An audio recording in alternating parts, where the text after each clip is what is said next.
Hey everyone, so today I'm going to show you how to use Perplexity AI for speech recognition.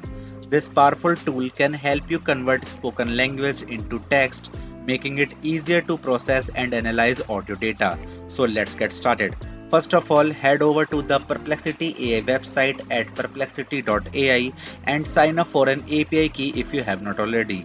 You can do it by simply sign up on the Perplexity AI platform and then get on the bottom left corner.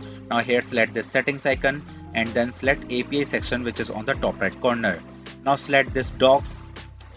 Now select get started and here you can get the process of how to get an API key. This key will give you access to Perplexity AI's speech recognition capabilities.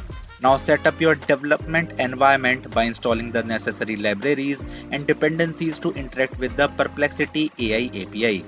Integrate the Perplexity AI API into your application by configuring it to handle audio inputs. This may involve setting up the API endpoints and managing audio data transmission. Now record or upload the audio data you want to process. Ensure the audio is clear and of high quality for the best results in speech recognition.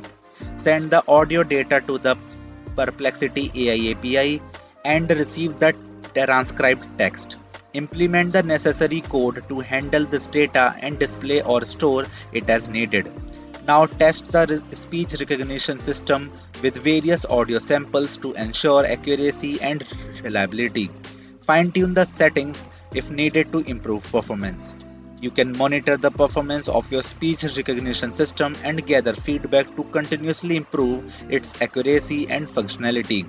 Now deploy your speech recognition system in your application or service, integrating it seamlessly with other features and ensuring it meets your users' needs. And that's it. By following these steps, you can use Perplexity AI for speech recognition, transforming spoken language into text efficiently and effectively. If you found this tutorial helpful, please give it a thumbs up and subscribe for more tips. Thanks for watching and see you next time.